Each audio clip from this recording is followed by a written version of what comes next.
মানুষকে সন্তুষ্ট করা এমন এক গর্ত খোঁড়ার মতো যার কাজের কোনো শেষ নেই। আপনার কাজ তাই আল্লাহকে খুশি করা। আপনি যদি এখনই মারা যান, তাহলে যেন আল্লাহর সামনে দাঁড়িয়ে পূর্ণ চেতনা নিয়ে বলতে পারেন, হে আল্লাহ, আমি কারো অধিকার কম দেইনি, আমি কারো প্রতি অবিচার করিনি।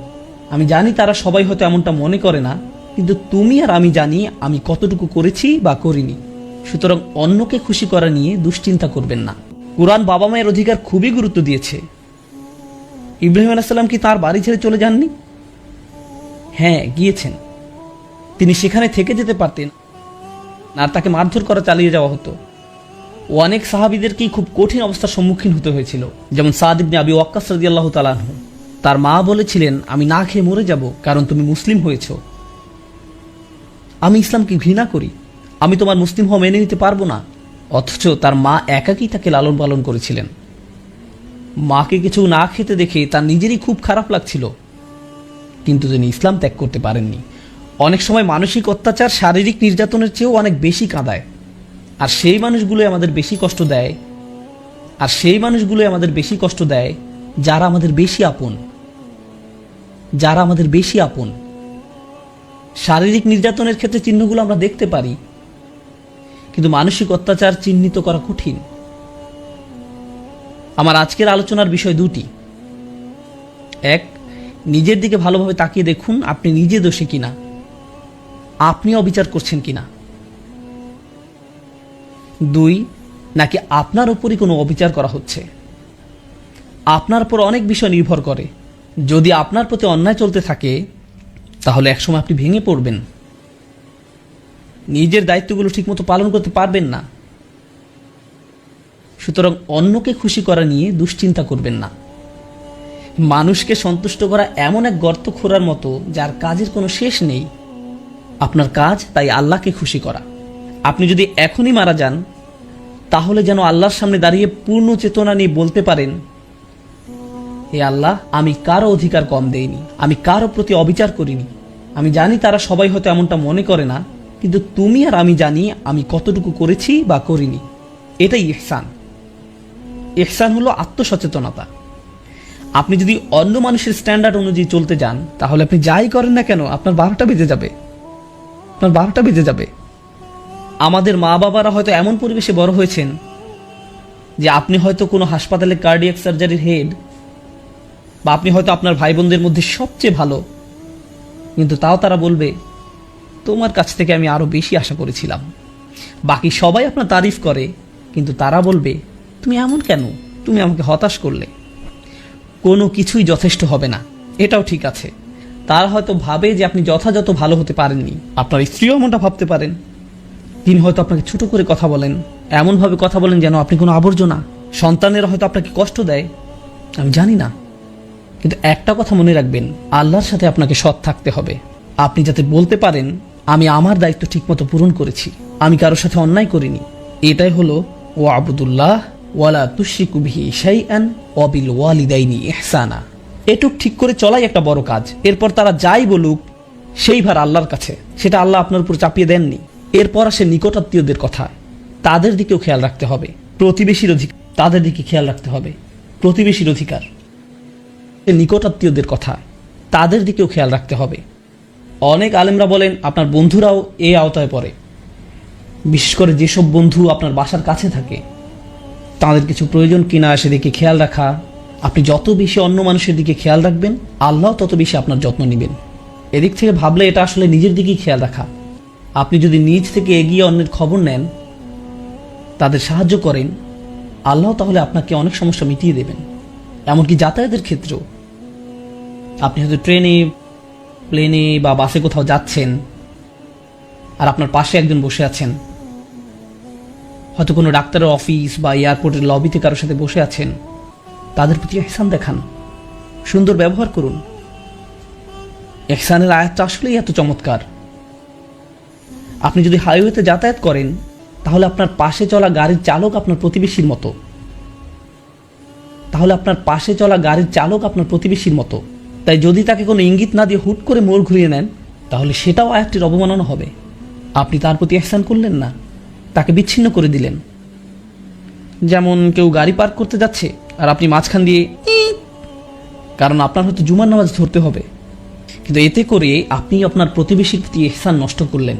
ইহসান হলো তার প্রতি দয়া দেখানো, ভালো ব্যবহার করা। তো এই ভালো ব্যবহার দেখানোটা পরিবারের মধ্য থেকে শুরু হয়ে বাইরের দিকে বিস্তার করবে। এই আয়াতের ব্যাপারে এটা বলে আমি শেষ করতে চাই, প্রথমত আল্লাহর সাথে ন্যূনতম একটা সম্পর্ক ধরে রাখা, এরপর আসে আপনার মা বাবা, তারপর নিকট আত্মীয় আর প্রতিবেশীদের অধিকার। এটা আসলে কি বোঝায়? আপনার হৃদয়ের সাথে যেই সম্পর্কটা সবচেয়ে বেশি জড়িত সেটার গুরুত্ব সবার আগে, এরপর বাকি মানব সম্পর্কগুলো, যার মধ্যে প্রথমে আসে আপনার মা বাবা, তারপর নিকট আত্মীয়, স্ত্রী সন্তান, এরা সবাই এর অন্তর্ভুক্ত। এরপর এটা বাইরের দিকে আরো বিস্তৃত হবে। কিন্তু দুর্ভাগ্যজনকভাবে এর উল্টোটাও দেখা যায়। সমাজে আপনি কাউকে দেখতে পান যিনি অনেক ভালো, অন্যদের সাথে ভালো আচরণ করেন, সালাম বিনিময় করেন, খুবই ভালো লোক, কিন্তু যখন তিনি বাসার দরজা লাগান তারপর তিনি ফেরাউনের মতো হয়ে যান। আপনি তাকে চিনতেই পারবেন না। ওনার কি হলো? তার কণ্ঠ বদলে যায়, মেজাজ নষ্ট হয়ে যায়, মনে হয় তিনি যেন অন্য কেউ। আল্লাহ আমাদের এই সম্পর্কের সিরিয়ালটা দিলেন, কারণ বাইরের সবার সাথে ভালো ব্যবহার করে কোনো লাভ নেই যদি আপনি মা বাবার সাথে ভালো ব্যবহার না করেন, কিংবা আপনার স্ত্রী বা সন্তানদের সাথে ভালো ব্যবহার না করেন। প্রথমে যদি এটাই না করতে পারেন, তাহলে বাইরে যা দেখান তার পুরোটাই আপনার মিথ্যা, এর কোনো মূল্য থাকবে না। এই জন্য এই আয়াতটা নিয়ে বাস্তবতার প্রেক্ষিতে কথা বলতে চেয়েছিলাম। আমি বুঝি যে পুরুষরা অনেক চাপের মধ্যে থাকেন, কিন্তু যদি আপনার দায়িত্বগুলো ভালোভাবে পালন করে যেতে চান, তাহলে অবশ্যই আপনার নিজের প্রাথমিক অধিকারগুলো নিশ্চিত করতে হবে, কারণ এটা একজন মানুষের চাহিদাও বটে। যেমন যদি আপনার সন্তান আপনাকে সম্মান না করে, ন্যূনতম সম্মানটাও না দেখায়, আপনাকে সালামও না দেয়, এটা আপনার ভিতরে চিবিয়ে খাবে। আপনি কষ্ট পাবেন, আপনি বুঝতে পারবেন না এটা আপনার অন্যান্য কাজে, অন্যদের সাথে কিভাবে কথা বলছেন তাতেও প্রভাব ফেলছে, মানসিক এবং আধ্যাত্মিকভাবে প্রভাবিত করবে। তাই এই সম্পর্কগুলোর যত্ন নিন, অন্যের প্রতি দায়িত্ব পালনের দিকে খেয়াল রাখুন, তার পাশাপাশি নিজের অধিকারগুলোও চাইতে শিখুন। কিন্তু সতর্ক থাকবেন যেন কোনো ক্ষেত্রে সীমা লঙ্ঘন না হয়ে যায়। আল্লাহ যেন আমাদেরকে ভারসাম্যপূর্ণ মানুষ বানিয়ে দেন। বারাকাল্লাহু লি ওয়া লাকুম। আসসালামু আলাইকুম ওয়া রাহমাতুল্লাহ। আমি আপনাদের সাথে কথা বলতে যাচ্ছি মুসলিম তরুণদের মাঝে একটা সংস্কৃতি নিয়ে, যারা কোনো ধর্মীয় পথের ভিতর দিয়ে যাচ্ছে, বিশেষ করে পশ্চিমা সমাজে। অনেক সময় মুসলিম তরুণরা যে জীবনযাপন করে তাকে বলা যেতে পারে, মনে করুন, পার্টিং, ঠিক আছে? এবং তারপর জীবনে কোনো এক সময় তারা বিশেষ উপলব্ধির মুখোমুখি হয় এবং দিনের পথে চলতে শুরু করে। এমন প্রচুর ভাই বোন আছে যারা জীবনে কোনো এক সময় পরিবর্তিত হয় এবং তারপর ধীরে ধীরে তারা আরো ধার্মিক হয়ে ওঠে। কিন্তু তারপর যা হয় তা হচ্ছে, যখন সময়ের সাথে সাথে তারা আরো ধার্মিক হয়ে ওঠে, তারা অনেক বেশি কড়া হয়ে যায়, খুবই উৎসাহী হয়ে পড়ে, আবেগপ্রবণ হয়ে পড়ে এবং নিজেদের জন্য নিজেরাই কোনো শিক্ষক খুঁজে নেয়। সেই শিক্ষক হচ্ছে কখনো কোনো মানুষ, কখনো কোনো সিরিজ লেকচার, কখনো কোনো ওয়েবসাইট, কখনো কোনো ব্লগ, কখনো অপরিচিত কোনো নাম। কিন্তু সেটা যাই হোক না কেন, তারা নিজেদের জন্য একটা জ্ঞানের উৎস খুঁজে নেয়, যেটাকে তারা সঠিক বলে মনে করে। এর প্রতি তারা খুবই অনুরক্ত হয়ে পড়ে এবং আস্তে আস্তে যা ঘটতে শুরু করে তা হচ্ছে তারা খুব কঠোর, খুব অনমনীয় হয়ে ওঠে। তারা লক্ষ্য করতে শুরু করে যে তাদের চারপাশে মানুষরা ঠিক তাদের মতো না। তারা যাকে শিক্ষক মানে, তার চারপাশে মানুষরা তাকে শিক্ষক মানে না। তারা যেভাবে দিনকে বোঝে অন্যরা সেভাবে বোঝে না। তাই প্রথমে যা হয় তা হচ্ছে তারা তাদের চারপাশের, বিশেষ করে তাদের পরিবারের মানুষদের ব্যাপারে হতাশ হতে শুরু করে। মুসলিম তরুণটি ভালো দিকে পরিবর্তন হতে শুরু করলে সবার আগে যাদের প্রতি হতাশ হয় তাহলে তার পরিবার। কেন তোমরা বোঝো না? এটাই দিন পালনের সঠিক পথ। এবং এমন আরো অনেক সংঘর্ষের সৃষ্টি হয়। আপনি যদি মুসলিম হন এবং আপনার পরিবার যদি অমুসলিম হয় তাহলে তা আরো বেড়ে যায়। কিন্তু মুসলিম পরিবারের মাঝে থেকেও যদি আপনি দিনকে নতুন করে আবিষ্কার করেন তাহলেও এমন সমস্যার সম্মুখীন হতে হয়। এরকম সমস্যা শুধু যে পরিবারের মাঝে সীমাবদ্ধ থাকে তা নয়, বরং বন্ধু মহলেও বিস্তার ঘটে। অনেক সময় এমন হয় যে আপনার দীর্ঘদিনের বন্ধু, কিন্তু সে কোনো ধর্মীয় পথের ভিতর দিয়ে যাচ্ছে না, বা হয়তো সে যাচ্ছে কিন্তু পথটা ঠিক আপনার মতো না, আপনার দিনের বুঝ হয়তো তার মতো না, অথবা কিছু বিষয় হয়তো তারা আপনার মতো এতটা কঠোর না, এবং এটা আপনার পক্ষে মেনে নেওয়া খুব কষ্টকর হয়ে যাচ্ছে। আপনি তখন তাদের প্রশ্ন মানে জর্জরিত করে তোলেন। যখন আপনি এমন মানুষদের সংস্পর্শে আসেন যারা দিনকে আপনার মতো করে দেখে না, তখন এটাকে কেন্দ্র করে আপনি তাদের বুঝিয়ে দেন যে তারা ভুল আর আপনি ঠিক। এভাবেই তাদের দিন পালন করা উচিত এবং এছাড়া কোনো পথ নেই, ইত্যাদি ইত্যাদি। এমন এক ধরনের আচরণ গড়ে ওঠে বিশেষ করে তরুণদের মাঝে। এমন আচরণের পিছনে অনেক কারণ রয়েছে। তরুণীটি নিজে মনে করে যে সে যা করছে তা হচ্ছে আমর বিল মারুফ ওয়ান নাহি আনিল মুনকার। তারা মনে করে যে তারা ভালো কাজে আদেশ দিচ্ছে এবং মন্দ কাজে নিষেধ করছে। তারা তো তাদের ভাই বোনদেরকে হাদিস বা কোরআনের আয়াতই বলছে, ভালো কাজই তো করছে, এটাই তো তাদের করা উচিত, এমন কথাই তাদের মাথায় থাকে। তারা যা বুঝতে পারে না তা হচ্ছে এখানে আরো একটা ব্যাপার ঘটছে, অন্য আরো কিছু ঘটছে। দিনের পথে আসার আগে আপনি হয়তো বন্ধু মহলের মনোযোগের কেন্দ্রবিন্দু ছিলেন, আপনি গুন্ডা মাস্তান যাই ছিলেন না কেন সকলের মধ্যমণি হয়ে থাকতেন। যখন আপনি ধর্মের পথে আসলেন তখন আপনাকে ঘিরে আর সেটা রইল না, কিন্তু আপনার তখন এমন কিছু একটা চাই। অন্যদের উপর নিজের আধিপত্য দেখানোর জন্য আপনার ভেতরে এক ধরনের জেদ কাজ করে। আপনার মনে হয় যে আমি মানুষকে দেখাতে চাই কোনো না কোনো ভাবে আমি তোমাদের চেয়ে সেরা। এবং এই ঘুরপথে চলতে গিয়ে বেশিরভাগ সময় নিজের অজান্তেই অধিকাংশ সময় তারা মানুষকে যে ধর্মীয় মতামত প্রদান করে তার মাধ্যমে তারা নিজেদের শ্রেষ্ঠত্ব দেখাতে চায়। তারা মানুষের কাছে প্রমাণ করে দিতে চায় যে অন্যরা আসলে ধর্মটা ঠিকমতো জানে না, আমি ধর্ম সম্পর্কে ঠিকমতো জানি, আসো তোমাকে বলি কোনটা সঠিক, আসো তোমাকে আয়াতটা শিখাই, তোমাকে হাদিসটা শিখাই, তুমি জানো না এটা এভাবে না ওভাবে। মানে ধর্ম নিজেই আপনার ইগো প্রকাশের মাধ্যম হয়ে ওঠে। এমন ঘটনা খুবই দুঃখজনক, কারণ ধর্ম নাজিল হয়েছিল যেন আমরা নিজেদের বিনয়ী করে তুলি, কিন্তু এখন আমরা সেই একই ধর্ম ব্যবহার করছি নিজেদের অহংকার প্রকাশ করতে, দাম্ভিকতা প্রকাশ করতে। তবে এটা এমন নয় যে শুধু আমাদের তরুণদের মাঝেই ঘটে থাকে, বরং বড়দের মাঝেও হয়। আপনারা ইবলিসের কথা জানেন, সে কিসে আল্লাহর অবাধ্য হয়েছিল? সে সিজদা করতে রাজি হয়নি। আদম আলাইহিস সালামকে আল্লাহ কি কাজ দিতে যাচ্ছিলেন, কেমন উচ্চ বেতন তিনি পেতে যাচ্ছিলেন, আদম আলাইহিস সালাম কি পদোন্নতি পেতে যাচ্ছিলেন, যেটা দেখে ইবলিস বলে উঠেছিল না না না না আমি এই কাজের জন্য বেশি উপযুক্ত। কি ছিল সেই কাজ? আল্লাহ তাআলা কি উদ্দেশ্যে মানুষ সৃষ্টি করেছিলেন? ইবাদতের উদ্দেশ্যে, ঠিক। এবং আদম আলাইহিস সালামকে বলা হয়েছিল ইন্নী জাইলুন ফিল আরদি খলিফা। আল্লাহ ওনাকে কোথায় ন্যস্ত করেছিলেন? পৃথিবীতে। এবং এটা কি ছিল? আল্লাহর কাজ করার দায়িত্ব। এটা একটা ধর্মীয় উপাধি। আরো সহজভাবে যদি বলি, আদম আলাইহিস সালামকে ধর্মীয় সম্মাননা দেওয়া হয়েছিল, দুনিয়াবী সম্মান না। উনাকে কোনো উচ্চ বেতন বা বিলাস বাড়ি দেওয়া হয়নি, ওনাকে ধর্মীয় মর্যাদা দেওয়া হয়েছিল। তাই আপনি যদি এই বিষয়টা নিয়ে ভাবেন তাহলে কিছুটা অবাক হবেন। ইবলিস এক ধর্মীয় মর্যাদার কারণে আদম আলাইহিস সালামকে হিংসা করেছিল, তার ইগো প্রকাশ পেয়ে গিয়েছিল, কারণ সে মনে করেছিল আল্লাহর দ্বীনের কাজ করার জন্য আদমের চেয়ে সে বেশি যোগ্য,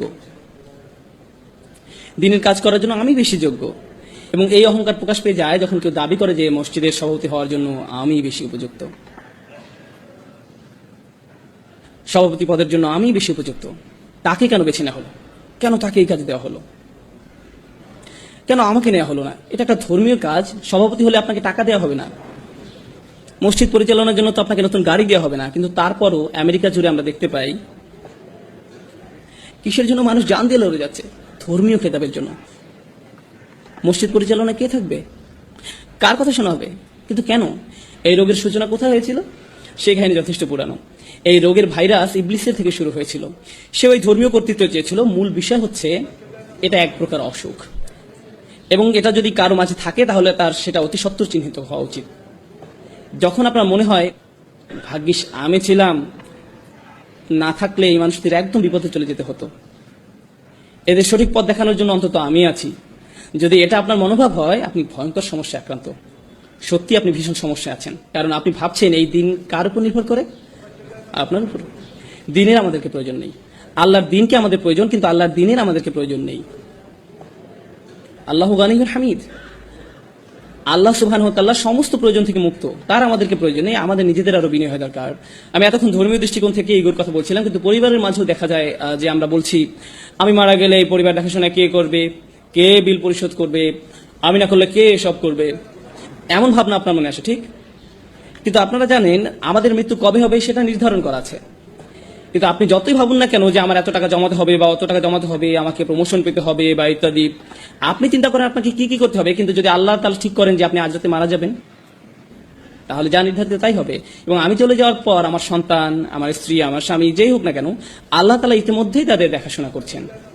এটা কখনোই ভাবা উচিত না যে আমি তাদের দেখাশোনা করছিলাম, আল্লাহ তাআলা তাদের খেয়াল রাখছিলেন। আমি নিজেকে ভোলাচ্ছিলাম এই ভেবে যে সবকিছু আমার উপর নির্ভর করে। কোনো কিছু আমার উপর নির্ভর করে না, কারো ভালো করার ক্ষমতা আমার নেই, সকল ক্ষমতা আল্লাহর। যেহেতু ইগোই মূল সমস্যা, ইগো কোত্থেকে আসে? আপনার মধ্যে ইগো তখনই জন্মায় যখন আপনি সত্যিকার অর্থে আল্লাহর মহত্বকে মূল্যায়ন করতে ব্যর্থ হন, যখন আপনি আল্লাহকে সমাদর করতে জানেন না, তখন আপনি আল্লাহকে প্রশংসা করার স্থানে নিজের ব্যাপারে উচ্চ ধারণা পোষণ করেন। এখান থেকেই অহংকারের শুরু। সমস্যাটার গোড়া এখানেই। সুতরাং ইনশাল্লাহ প্রথমে যে বিষয়টা আমি বলতে চাই তা হলো, সেসব মানুষ যারা ধর্মের লেবাস পরে থাকে, তারা দেখতে ধার্মিক, তাদের কথাবার্তা ধার্মিক, তাদের জ্ঞান আছে, আল্লাহ তাআলা যেন আমাদেরকে এইসব হতে রক্ষা করেন। এটা খুবই ভয়াবহ সমস্যা। এদেরকে যে মানুষটা দাঁড়িয়ে তার চেয়ে বেশি প্র্যাকটিসিং মনে হয়। অনেক বোনদের, যেসব বোনরা হিজাব পালন করে না, তাদের চেয়ে বেশি আল্লাহ ভীরু মনে হতে পারে। তাদেরকে বাইরে থেকে দেখতে খুবই ভালো লাগে, কিন্তু তাদের মধ্যে ইগো আছে। আপনার ভিতরে অন্যের সামনে নিজেকে মহান রূপে উপস্থাপন করার তাড়না আছে। আপনার মনে হয় যে আপনি বেশি ধার্মিক, আপনি বেশি যোগ্য, আপনি অন্যদের থেকে ভালো অবস্থানে আছেন। আর আপনি যদি মনের ভিতর আরেকজন মুসলিমকে ছোট করে দেখেন, তার অবস্থা যেমনই হোক না কেন, আপনি যদি এটা করেন, তাহলে আপনার হৃদয়ে যে জিনিসটা বাসা বেঁধেছে তা হলো কিবর, অহংকার। আর আমরা রাসূল সাল্লাল্লাহু আলাইহি ওয়াসাল্লামের উপদেশ থেকে জানতে পারি যে যাদের হৃদয়ে সরিষার দানার সমান, অর্থাৎ বলতে গেলে কিছুই না, এমন অনুপরিমাণ অহংকার থাকে, তাদের জন্য জান্নাতের দরজা খোলা নেই। অনুপরিমাণ অহংকার থাকে, জান্নাতের দরজা তার জন্য খোলা নয়। তাই আমি যেটা বলতে চাচ্ছি তা হলো, ধরুন একজন মুসলিম খারাপ কাজ করে, হয়তো সে মদ পান করে বা অন্য যে কোনো ধরনের খারাপ কাজ করে, তার খারাপ কাজগুলো বাহ্যিক, চোখে দেখা যায়, কিন্তু আপনার খারাপ কাজটা কোথায় ঘটছে? অন্তরের মধ্যে। বাইরে থেকে আপনাকে দেখতে ভালোই লাগে, মনে হয় যে আপনি ঠিকঠাকই আছেন। নিঃসন্দেহে সেই লোকটা খারাপ কাজগুলোর কারণে শাস্তিযোগ্য, কিন্তু আপনার অহংকারটাও কি শাস্তিযোগ্য নয়? আর যদিও কেউ তার কাজগুলোকে উপেক্ষা করছে না, কিন্তু যদি তুলনা করা হয়, তাহলে আপনার আর তার মধ্যে কার সমস্যা দূর করা বেশি কঠিন? এদিকটা ভেবে দেখুন তো। অহংকার দূর করাটা বেশি কঠিন। কেন? কারণ আপনি একে দেখতেও পান না। সেই মানুষটার মদ পান তো সবাই দেখতে পায়, এ নিয়ে তার সাথে কথা বলা যাবে, কিন্তু আপনার অন্তরের এই ব্যাপারটা সমাধান করা অনেক বেশি কষ্টের। কারণ যেটা অবস্থান হৃদয়ের গভীরে, যার একমাত্র ব্যক্তি আপনি অনুধাবন করতে পারেন, অন্য কেউ আপনাকে এটা বলতে পারবে না। যদি এটা থাকে তাহলে আপনার ভেতরে আছে। আর আমি যখন আপনাদের এই ব্যাপারগুলো বলছি, এই সময় আপনার মনে হতে পারে এই মুহূর্তে আমার অহংকারে একজনের কথা মনে পড়ছে, যার এই কথাগুলো শোনা উচিত। অন্য কারো ব্যাপারে চিন্তা করবেন না, তাহলে স্বয়ং আপনার মধ্যেই অহংকারের চিহ্ন আছে। কার কথা আপনার মনে আসা উচিত? আপনার নিজের কথা। ধর্মের নসিহতগুলো সর্বপ্রথম নিজের জন্য প্রযোজ্য, অন্যের জন্য নয়। সর্বপ্রথম কার জন্য প্রযোজ্য? নিজের জন্য। আমরা এতই অন্ধ হয়ে গেছি যে আমরা ভাবি কোরআনের এই আয়াতগুলো, রাসূল সাল্লাল্লাহু আলাইহি ওয়াসাল্লামের এই হাদিস বা উপদেশগুলো সব অন্যদের জন্য, নিজের জন্য না। কোনো কিছু শোনার সাথে সাথে অন্যকে বলার জন্য আপনি পেরেশান হয়ে যান। সেগুলো প্রথমে কার মানার কথা ছিল? কার সেগুলো প্রথমে অনুসরণ করার দরকার ছিল? আপনার নিজের। এই ব্যাপারটা আমাদের অবশ্যই মনে রাখতে হবে। আল্লাহর দ্বীনের ক্ষেত্রে আমরা অনেক বেশি স্বার্থপর, আমরা আত্মকেন্দ্রিক, আমরা ধান্দাবাজ হয়ে পড়ি। এই ব্যাপারটা আমাদের অবশ্যই মনে রাখতে হবে। যখন একজন স্বামী স্ত্রীর দায়িত্ব কর্তব্য সম্পর্কে কোনো হাদিস শোনে, তখন সে কি করে? সে তার স্ত্রীকে যেয়ে বলে, এই জানো আজ কি শুনেছি, মনে রেখো। এমনকি পিতামাতাও তাদের সন্তানদের সাথে কোন একটা শোনায়, অবিল ওয়ালিদাইনি ইহসানা, তোমার পিতামাতার সাথে সদ্ব্যবহার করো। এটাকে আত্মসেবা হয়ে যায় না?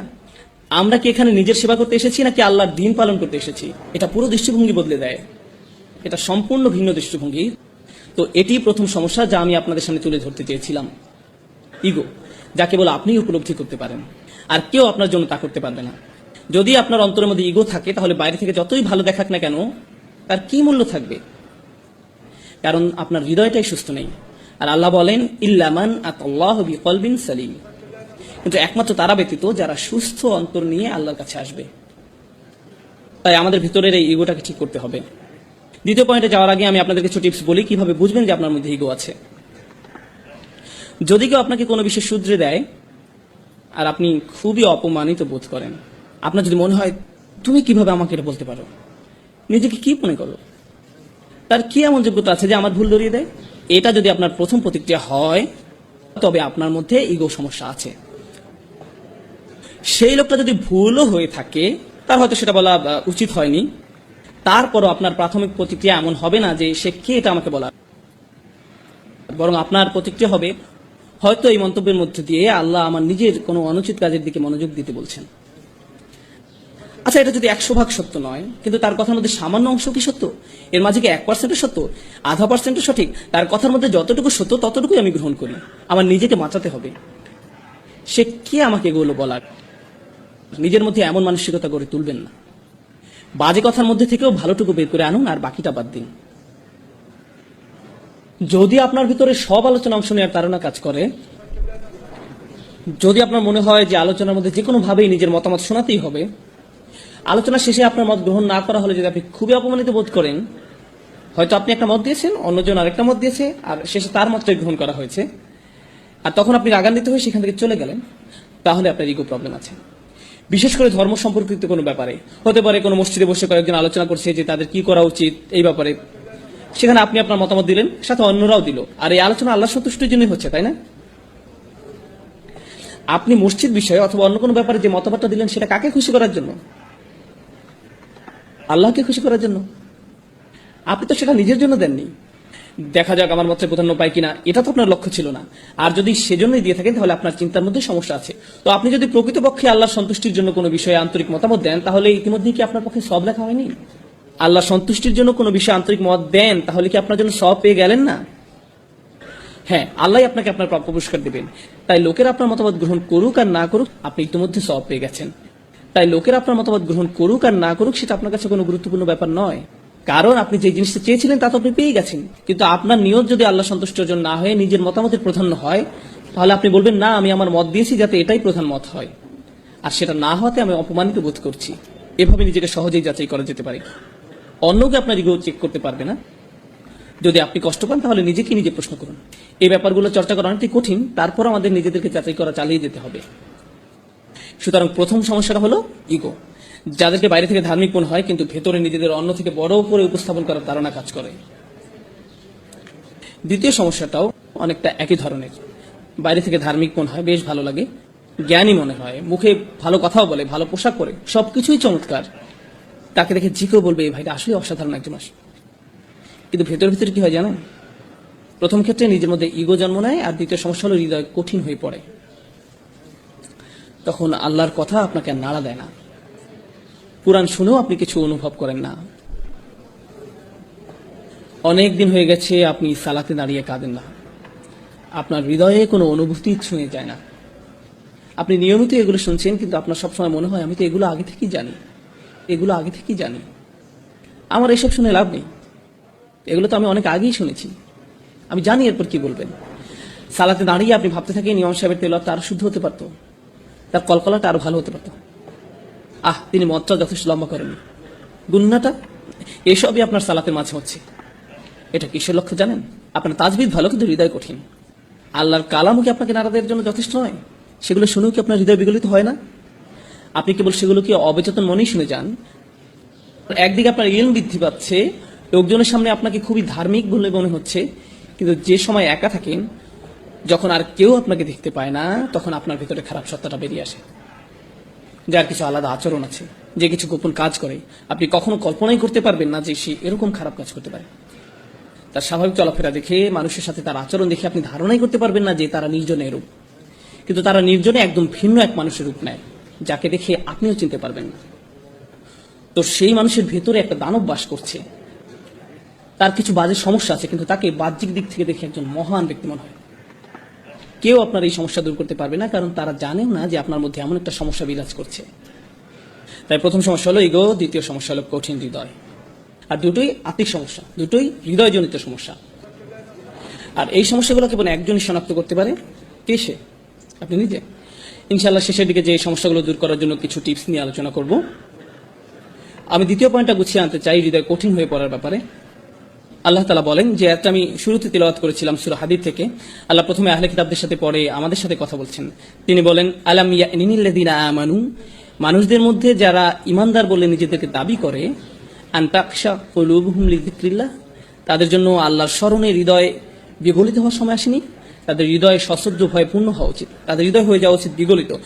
যখন আপনার পেশি নরম আর দুর্বল হয়ে পড়ে, জানেন সেটা আসলে খুশ, তখন আপনাকে শক্তিহীন মনে হয়, আপনার মনে হয় কেউ আপনাকে বশীভূত করে ফেলেছে। আল্লাহ বলেছেন তাদের হৃদয় আল্লাহর ভয়ে, তাঁর কথা স্মরণ করে বশীভূত হয়ে পড়া উচিত। যারা বিশ্বাসী তাদের জন্য কি আল্লাহ স্মরণে হৃদয় গলে যাওয়ার সময় আসেনি? ওমা নাযালা মিনাল হক, এবং যে সত্য অবতীর্ণ হয়েছে তার কারণে। কি সেটা? কি সত্য অবতীর্ণ হয়েছে? আল কোরআন। এরপরে আল্লাহ একে একে বলছেন, ওয়ালা ইয়াকুনু কাল্লাযীনা উতুল কিতাবা মিন ক্বাবল, তোমরা তাদের মতো হয়ো না যাদেরকে পূর্বে কিতাব দেয়া হয়েছিল। ফাতালা আলাইহিমুল আমাদ, এরপর একটা বড় সময় অতিক্রান্ত হয়ে গেছে, তার মানে তারা এই কিতাব ধারণ করেছিল দীর্ঘ সময়ের জন্য। যখন তারা এভাবে কিতাব ধারণ করেছিল, আপনারা জানেন যখন প্রথম ধর্মীয় অনুশাসন শুরু করেন তখন আপনি উত্তেজিত থাকেন, এই উত্তেজনা একসময় চলে যায়, যা থাকে তা হলো বহিরাবরণ। ফাকাসাদ কুলুবুহুম, এরপর যা ঘটে তা হলো অন্তর কঠিন হয়ে যায়। একটি দীর্ঘ সময় অতিক্রান্ত হওয়ার পর ধর্মীয় কার্য সম্পাদন একটা রুটিনে পরিণত হয়। এমন কিছু তারা করে যা শুধু করতে হয়, তারা এটা করছে কারণ এটা করতে তারা অভ্যস্ত, কিন্তু এটা আর এমন কিছু নয় যা তাদের হৃদয়কে আলোড়িত করে। তাদের হৃদয় কঠিন হয়ে গেছে। যখন আপনার অন্তর কঠিন হয়ে যায় তখন কলুষিত হওয়ার ভয় আপনার জন্য খুব বেশি।